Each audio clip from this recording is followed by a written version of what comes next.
the demand for goods continues to grow. As a result of the increasing demand for various products, major corporations seek the cheapest way to produce them. For this reason, child labor is continuously prevailing, and the use of child labor has spiked on cocoa farms in West African countries. In order to verify a statistically significant rise in the use of child labor on cocoa farms, I will use data from several broad-based studies and surveys to evaluate the level of transparency provided by chocolate companies in terms of their activities, as well as the tactics which they employ to conceal important information from the public eye. My name is Rebecca Solomon, and today I will be focusing on examining the widespread use and growth of child labor on cocoa farms in West African countries. I will also scrutinize the various companies that participate in and benefit from this horrific practice.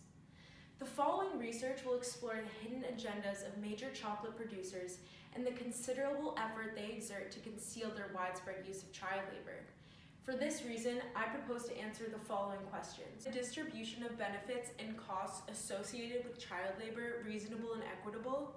Are fair trade chocolate products truly free from exploitative behavior? If not, do the producers of these products attempt to conceal them?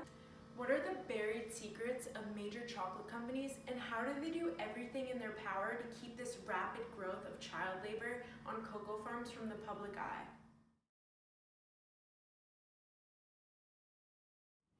The objective of this research is to help inform the individuals present today about the numerous companies that enforce and perpetuate child labor, and provide them with a clear understanding of the widespread deception that exists regarding this issue. To be more specific, I will be determining whether the use of illegal child labor on cocoa farms in West Africa is a pervasive and significant issue. I will also ascertain whether chocolate companies have been complicit in this injustice, and whether they have acted earnestly and in good faith to eradicate this problem. Lastly, I will explore the link between poverty and illegal child labor. Before conducting any research, I presume that in order to preserve their profit margins, major chocolate companies have resisted efforts to eradicate child labor because the historical efforts aimed at eradicating this injustice have proven ineffective and have failed to significantly reduce the problem. Illegal child labor on cocoa farms continues to be pervasive and widespread.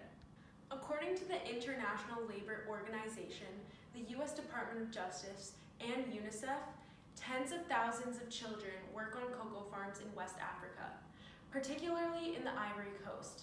Many of these children are victims of trafficking, having been taken from their homes in other parts of Africa and forced to work on cocoa farms. In 2006, a lawsuit was filed by the Washington, D.C.-based International Labor Rights Fund against Nestle, Cargill, and Archer Daniels Midland for allowing forced child labor to be used on their West African cocoa farms.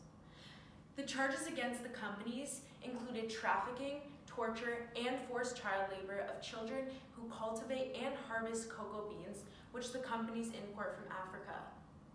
The lawsuit was filed on behalf of a class of Malian children who were trafficked from Mali to the Ivory Coast. These companies possess knowledge of the thousands of children who were trafficked from Mali and were forced to work 12 to 14-hour days with little food or sleep, no pay, and frequent beatings. One approach to combating the use of illegal child labor has been the establishment of fair trade practices on cocoa farms. Fair trade guidelines ensure that cocoa farmers receive a fair price for their harvest and strictly prohibit slave labor. Under fair trade regimes, farms are inspected to ensure that fair trade standards are being met. According to author Gabrielle Cole, many, if not most, African cocoa farmers receive little compensation for their produce. They are largely uneducated and economically unsophisticated, and as a result, they have little knowledge of the workings and functionings of global cocoa markets.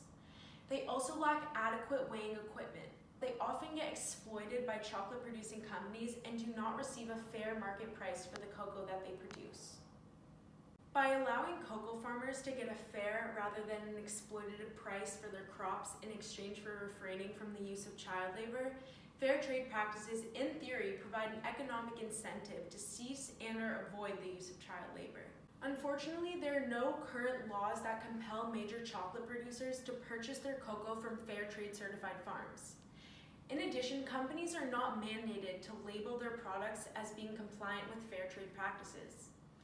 Given the continued prevalence of child labor on West African cocoa farms, it follows that fair trade initiatives are by themselves insufficient to meaningfully curtail the use of child labor. Unless they are accompanied by legally enforceable laws and criteria policies, such efforts will likely continue to fall short in terms of achieving meaningful progress and justice. Starting in 2001, the media began to uncover the overwhelming use of illicit labor practices on African cocoa farms. This provoked the U.S. Congress to propose an amendment to the Food and Drug Administration and Related Agencies Appropriation Act, which would require labels on cocoa products that signified whether the supply chain was slave-free. The cocoa industry lobbied heavily against the proposed amendment, and the proposed bill never made it to the Senate floor. Instead, a weak compromise was reached in which the chocolate companies proposed eliminating human rights violations without the interference of legislation.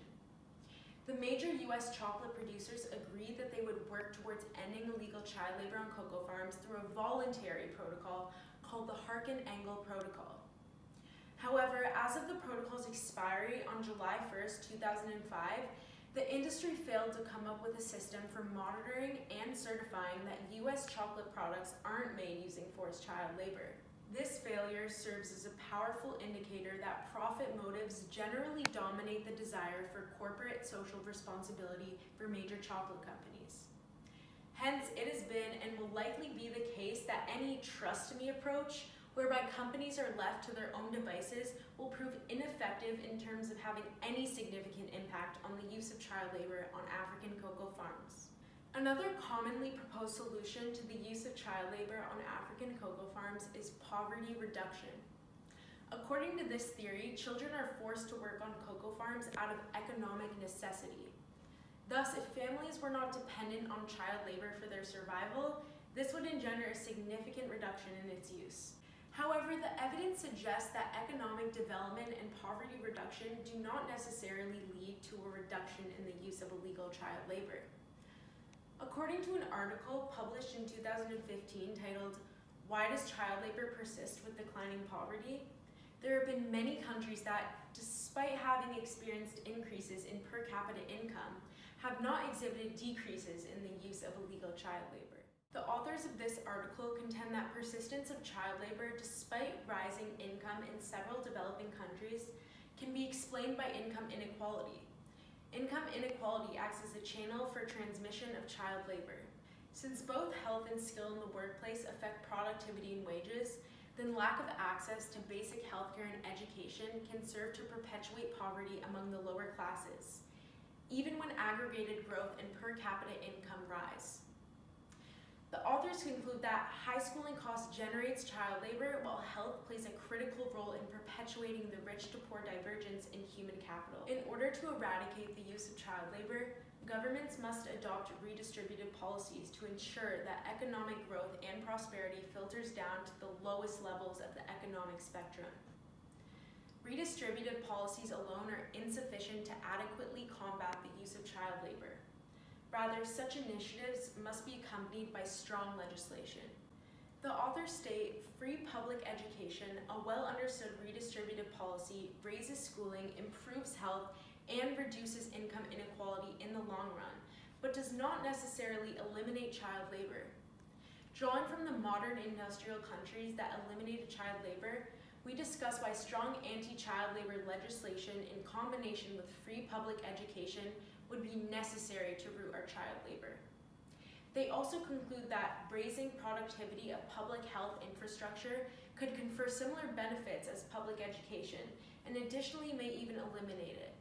In conclusion, the preceding discussion strongly suggests that the use of any single approach to ending the use of illegal child labor on West African cocoa farms has failed to engender any significant progress. Shockingly, neither economic growth, corporate and social responsibility initiatives and protocols, or fair trade practices have achieved meaningful results in regards to reducing child labor. Furthermore, many countries that have experienced per capita income growth have seen no reduction in the incidence of child labor. The research presented did not clarify what needs to be done in order to eradicate the use of child labor. The only way to resolve this issue is an alternative, multi-pronged approach. These initiatives should include independent and legally enforceable imposition of fair trade practices and product labeling, as well as the provision of basic health care and free public education through active redistributive policies. The following questions remain in order to fully end this issue. How can the broader public compel chocolate companies to certify that their products are being manufactured without the use of child labor? How can developed countries leverage their foreign trade and aid policies to incentivize developing nations to adopt redistributive policies so that the most impoverished people are no longer incentivized to send their children to work on cocoa farms? I would like to recognize the authors Anthony Ewing, Elliot Traj, and Bama Athreya for contributing to this presentation. The article used by Anthony Ewing and Elliot Traj has been cited by 76 on Google Scholar. Both authors have worked together for a long period of time at the intersection of business and human rights and have taught together at Columbia University's business and law schools. Bama Athreya received her PhD in social and cultural studies from the University of Michigan. Athreya has previously served as Executive Director of the International Labor Rights Forum and was one of the founding board members of the Sweat-Free Purchasing Consortium. Bama Athreya's article that contributed to my talk has been cited by 9 others according to Google Scholar. That being said, thank you for coming to my TED Talk.